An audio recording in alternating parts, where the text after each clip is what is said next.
5 months after I was transferred here, my boyfriend back home said we were finished.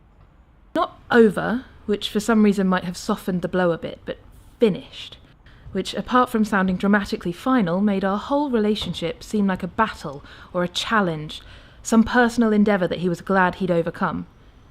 He did it via Skype, of all things, giving me the distinctly 21st century honour of being dumped by social media. When I heard the words "breaking up" come crackling through my speakers, I thought he meant the Wi-Fi was faulty. My mouth dropped open and then the screen froze, leaving both of us staring at the image of my own horrified expression for several embarrassing minutes. It's a peculiar process, breaking up when you're abroad. For one thing, closing your laptop doesn't give you actual closure. For sure, there are a lot of awkward events you can avoid. You probably won't bump into them in the supermarket, for instance, and be forced into a faux civil conversation in high-pitched, rapid-fire voices about how well things are going, or agonising over whether to attend parties held by now uncomfortable mutual friends. The breakup clichés take on a dimension that's distinctly expat. You'll put sad songs on YouTube, but they're all preceded by toothpaste ads where cartoon toothbrushes dance together. You buy tissues that turn out to be blueberry-flavoured wet wipes. Instead of Ben & Jerry's, you settle for a crispy ice cream sandwich with a picture of a smiling octopus on the packet. Honestly, not a poor alternative. Bouncing back is no walk in the park either, as dating apps here are an entirely different entity. Most people are swiping right to find friends rather than anything romantic, and even if you do get the chance to meet someone, you'd have to fit your schedule around their horribly hectic working hours, not to mention the apps are generally miles less popular and entrenched in taboos. Not that I was ready to engage in any of that in the first few weeks. I just wanted to hole away in my apartment and moan about what had happened. But real life was continuing, and I was keen to get back to normal. One morning, shortly afterwards, I took a different route to work. Don't ask me why, I think I was averse to anything routine at that point, although work had been a welcome distraction from the chaos of my personal life. I took a left where I'd usually go right, meandering through a quieter, more serene set of side streets.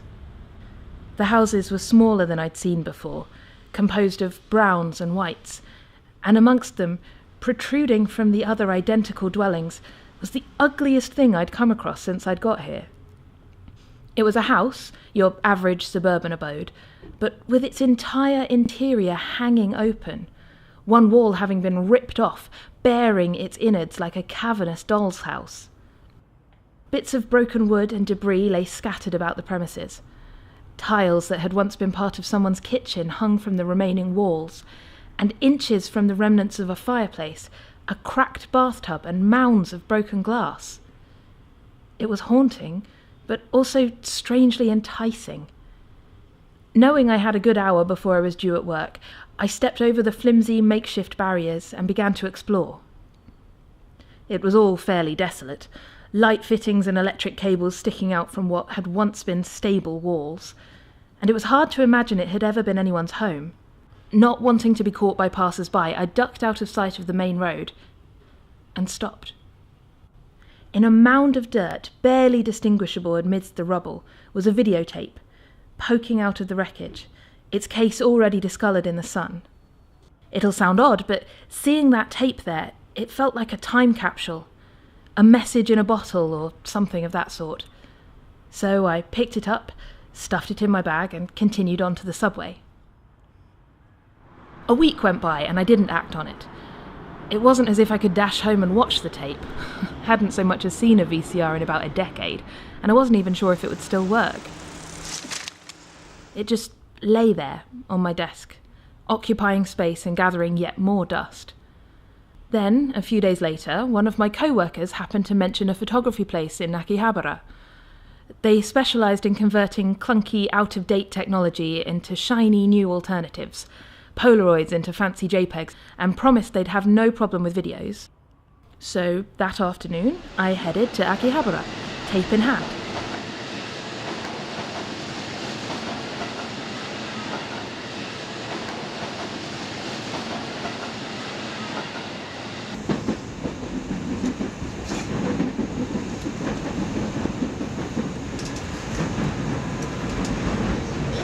The staff were hugely hospitable, especially one bashful, floppy-haired man at the counter who offered me blank DVDs free of charge and proved tolerant of my middling Google Translate language skills. I thanked him, and was then escorted to a viewing booth and left to my own devices, with a cup of green tea he'd added for my troubles. Before me were a host of tape decks and various other paraphernalia. I pushed the tape into one of the slots, and after blindly prodding at a few buttons, the machine whirred into action and the content began. At first, nothing. Just a blank screen and the occasional white line of static. Then, a sound like fabric being shredded. The screen turned yellow and faded gradually to a nebulous grey, increasingly gaining clarity. And then, abruptly, in almost pristine definition, a couple. An Asian man and a Western woman, kitted out in traditional wedding attire, arms draped around each other, dancing. I forget how long I stood there, watching them rotating about and lightly embracing. They appeared to be in the centre of a park. A shrine was visible nearby. A coterie of guests surrounded them, though the couple themselves seemed oblivious, their attention pinpointed only on each other. I was transfixed by the bride, apparently the only Westerner there, unique amongst the attendants. One guest called out something I couldn't understand, and she laughed and responded in what sounded like a pitch-perfect mastering of the language. I wasn't entirely sure what she'd said, though I caught one word of it. Sonke. Respect.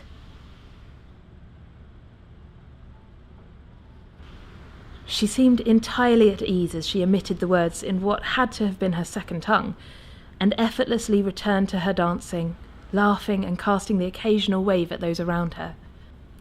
As I watched her, I wondered if she'd ever imagined her life would look the way it did as she twirled around her husband. I wondered what kind of life she had had up until that point. I wondered why the tape had ended up in the dirt. So, what happened next?